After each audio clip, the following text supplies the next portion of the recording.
Viewers welcome to my YouTube channel. Gruhalakshmi ಯೋಜನೆ ಹಣ ಯಾರಿಗೆ ಬಂದಿದೆ ಯಾರಿಗೆ ಬಂದಿಲ್ಲ ಅಂತ ಕಮೆಂಟ್ ಮಾಡಿ.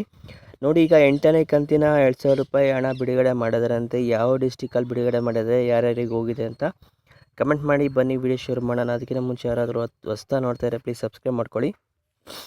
ಕರ್ನಾಟಕ ಕಾಂಗ್ರೆಸ್ ಸರ್ಕಾರದ ಯೋಜನೆಗಳಂದರೆ ಗೃಹಲಕ್ಷ್ಮಿ ಒಂದು. ಅದರಲ್ಲಿ ಬರೋಬ್ಬರಿ 14,00,000 ರೂಪಾಯಿ ಹಣ ಅಲೆ ಎಲ್ಲರಿಗೂ ಕೂಡ ಹೋಗಿದೆ ಅಂತ ಹೇಳೋಕ್ಕಾಗ್ತಿಲ್ಲ. ಒಟ್ಟು ಎಲ್ಲರಿಗೂ ಕಂತಿನ ಅಮೌಂಟು ಕೂಡ ಬಿಡುಗಡೆ ಮಾಡಿದರೆ ಕೆಲವರಿಗೆ ಹೋಗಿರ್ಬೋದು, ಕೆಲವರಿಗೆ ಹೋಗಿಲ್ಲದೆ ಇರ್ಬೋದು. ಹಣ ಬಾರದೇ ಇಲ್ದಿದ್ರೆ ಈ ಕೆಲಸ ತಪ್ಪದೆ ಮಾಡಿ ಅಂತ ಹೇಳಿದ್ದಾರೆ. ಅದೇನಂತ ನೋಡ್ಕೊಳ್ಳಿ.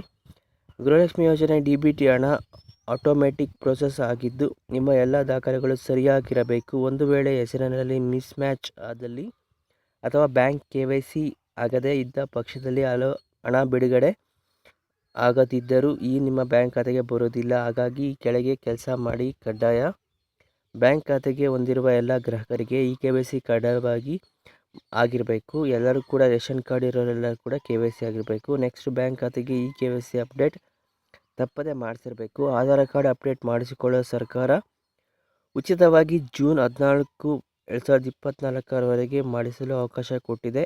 ನಿಮ್ಮ ಆಧಾರ್ ಕಾರ್ಡ್ ಮತ್ತು 10 ವರ್ಷ ಹಿಂದಿನದಾಗಿದ್ದರೆ ಬೇಗ ಅಪ್ಡೇಟ್ ಮಾಡಿಸ್ಕೊಳ್ಳಿ.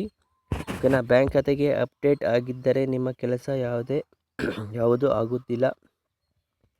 ಈ KYC ಅಪ್ಡೇಟ್ ಮಾಡಿಸಿದ್ದರೂ ಕೂಡ ಹಣ ಬಾರದೇ ಇಲ್ಲದಿದ್ದರೆ ಬ್ಯಾಂಕ್ ಖಾತೆಗೆ ಮತ್ತೊಮ್ಮೆ ಭೇಟಿ ನೀಡಿ. NPCI ಮ್ಯಾಪಿಂಗ್ ಕೂಡ ಅರ್ಜಿಗೆ ನೀಡಿ.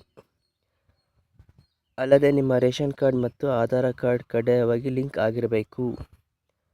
ಮತ್ತು ಮರಣ ಹೊಂದಿರುವ ಯಾರನ್ನ ಇದ್ದರೆ ಅವ್ರನ್ನ ಡಿಲೀಟ್ ಮಾಡಿಸಿರ್ಬೇಕು. ಓಕೆನಾ. ಈಗಾಗಲೇ ಮನೆಯಲ್ಲಿ ಯಜಮಾನಿ ಹತ್ಯೆಯಾಗಿದ್ದು ಒಂದು ವೇಳೆ ಅವರು ಮರಣ ಹೊಂದಿದ್ದರೆ ಆ ಹಣ ಮಹಿಳೆ ಹಿರಿಯ ಸೊಸೆಗೆ ಖಾತೆಗೆ ಬರುತ್ತದೆ. ಓಕೆನಾ.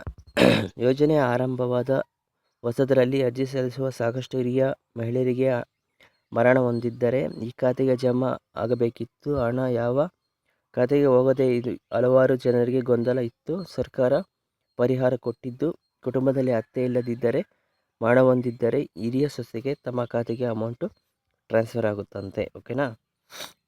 ದಾಖಲಾತಿ ಸರಿಯಿದ್ದು ಹಣ ಬಂದೇ ಇಲ್ಲ ಅನ್ನೋರಿಗೆ ನೋಡ್ಕೊಳ್ಳಿ.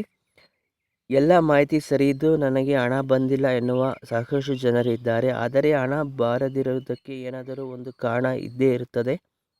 ಆದ್ದರಿಂದ ಈ ಕಾರಣಗಳನ್ನು ತಿಳಿಯಲು ನೀವು ಹತ್ತಿರದ CDPO ಕಚೇರಿಗೆ ಭೇಟಿ ನೀಡಿ. ಅಲ್ಲಿ ಅಧಿಕಾರಿಗಳನ್ನು ಎಲ್ಲ ಮಾಹಿತಿಯನ್ನು ಹೇಳಿ ತಿಳಿದುಕೊಂಡು ಅವರ ಮಾರ್ಗದಂತೆ ಎಲ್ಲ ಬದಲಾವಣೆ ಮಾಡಿ ಗೃಹಲಕ್ಷ್ಮಿ ಹಣ ಪಡ್ಕೋಬೋದು.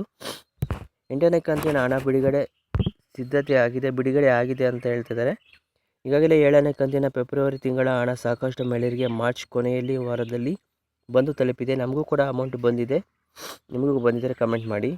DBT ಸ್ಟೇಟಸ್ ನೀವು ಕೆಳಗೆ ನೋಡುವಂತೆ ನಿಮ್ಮ 8ನೇ ಕಂತಿನ ಹಣ ಸಹ ಬಿಡುಗಡೆ ಆಗಿರೋ ಸಾಧ್ಯತೆ ಇದೆ. ಏಪ್ರಿಲ್ ಮೊದಲ ಅಥವಾ 2ನೇ ವಾರ ಕಂತಿಗೆ ನಿಮಗೆ ಜಮಾ ಆಗುತ್ತೆ. ನೋಡ್ಕೊಳ್ಳಿ. ಫೆಬ್ರವರಿ ಅಮೌಂಟು ಟ್ರಾನ್ಸ್ಫರ್ ಆಗಿದೆ, ಕಾಣಿಸ್ತಿದೆಯಾ?